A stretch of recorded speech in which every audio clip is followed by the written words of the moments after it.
Hello friends, welcome to આપનું રસોડું. આજે અમે તમારા માટે લઈને આવ્યા છીએ ખૂબ જ ગુણકારી એવા સરગવાના સૂપની સરળ રીત. સરગવો એ ગુણોનો ભંડાર છે ફ્રેન્ડ્સ.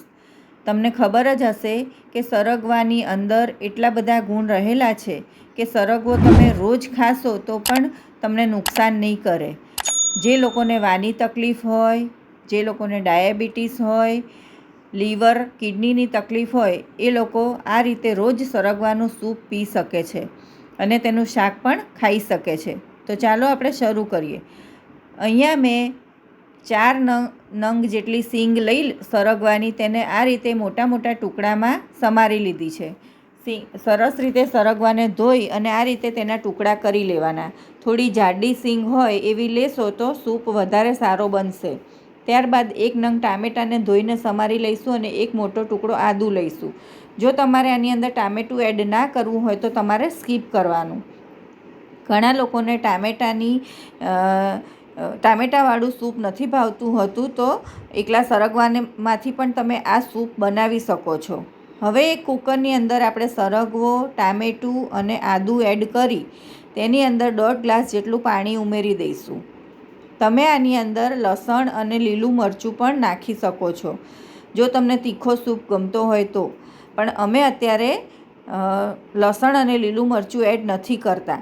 થોડી હળદર અને મીઠું એડ કરી કૂકરનું ઢાંકણ બંધ કરી અને ફૂલ ફ્લેમ ઉપર આપણે 4 થી 5 સીટી વગાડી લઈશું, એટલે સરગવો સરસ રીતે બફાઈ જશે. અત્યારે સરગવો માર્કેટમાં સારા એવા પ્રમાણમાં મળે છે અને એટલો મોંઘો પણ નથી મળતો. તો આ રીતે સરગવાનો ઉપયોગ આપણે કરવો જોઈએ. જે લોકો ડાયટ કરતા હોય એ લોકો પણ આ સૂપ પેટ ભરીને પી શકે છે. સરગવો સરસ બફાઈ ગયો છે તો તેની અંદર આપણે બ્લેન્ડર ફેરવી દઈશું. ચાલુ બંધ કરી અને બ્લેન્ડર ફેરવીશું એટલે તેની અંદર વધારે પડતી સીંગો નહીં ભરાય અને સરસ રીતે ક્રશ થઈ જશે. તમે આને એમને હાથેથી પણ મેશ કરી શકો છો ઠંડી થયા પછી.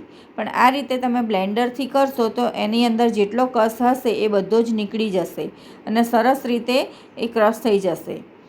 બ્લેન્ડર ફેરવ્યા પછી તમને આ દેખાતું હશે કે એકદમ ઘટ છે, તો તેની અંદર આપણે પાણી એડ કરીશું.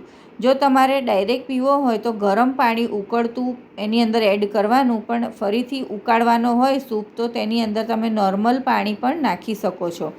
અત્યારે અમે નોર્મલ જ પાણી નાખ્યું છે કેમ કે અમારે આ સૂપને ફરી ઉકાળવાનો છે. હવે બ્લેન્ડરની અંદરથી આ રીતે તમે ખેંચશો એટલે તરત જ તેમાંથી સરગવાની જે સીંગના જે ફોતરા હોય એ નીકળી જશે અને તેને સૂપ ગાળવાની ગરણીથી આવી રીતે આપણે પ્રેસ કરતાં ગાળી લેવાનું, એટલે બધો જ કસ નીકળી જશે તેનો.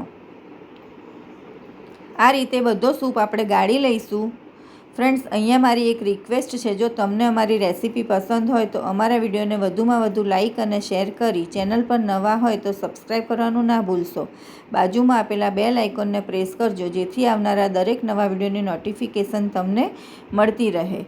હવે અમે ફરીથી સૂપને એક વખત ઉકાળી લઈશું. જો તમારે ના ઉકાળવો હોય તો તમે એમનેમ પણ પી શકો છો. તેની અંદર થોડું મીઠું ઓછું લાગતું હતું તો થોડું મીઠું, થોડો સંચર પાવડર અને અડધી ચમચી જેટલો મરી પાવડર અમે ઉમેર્યો છે. સૂપ સરસ ઉકળી ગયો છે તો હવે ગેસ બંધ કર્યા પછી તેની અંદર 1 અથવા તો અડધા લીંબુનો રસ એડ કરી ધોઈને સમારેલી કોથમીર ઉમેરી દઈશું. લીંબુનો રસ ગેસ બંધ કર્યા પછી જ આપણે એડ કરવાનો છે. જો તમને આની અંદર સંચર પાવડર અને મરી પાવડર ના એડ કરવો હોય તો પણ તમે સ્કીપ કરી શકો છો, પણ સંચર અને મરીથી તેનો ટેસ્ટ સરસ ચટપટો લાગે છે. હવે આપણે સૂપને સર્વ કરીશું. આ સૂપ ગરમ ગરમ પીવાની ખૂબ જ મજા આવે છે. જે લોકોને સાંજે જો વધારે કંઈ ખાવાનું મન ના થતું હોય એ લોકો આ રીતે સૂપ પી શકે છે અને સવારે બ્રેકફાસ્ટમાં પણ તમે આ સૂપ પી શકો છો. આ ખૂબ જ ટેસ્ટી લાગે છે અને હેલ્ધી તો છે જ. બનવામાં પણ વાર નથી લાગતી. ફક્ત 4 કે 5 સીટી વગાડો અને સૂપ તૈયાર. તો ફ્રેન્ડ્સ, તમને અમારી આ સરગવાના સૂપની રીત કેવી લાગી તે અમને કમેન્ટ કરીને જણાવજો. અને જો તમે ક્યારેય ના બનાવ્યો હોય તો એકવાર ચોક્કસથી ટ્રાય કરજો. ફરી મળીશું બીજી આવી નવી હેલ્ધી અને ટેસ્ટી રેસીપી સાથે. બાય.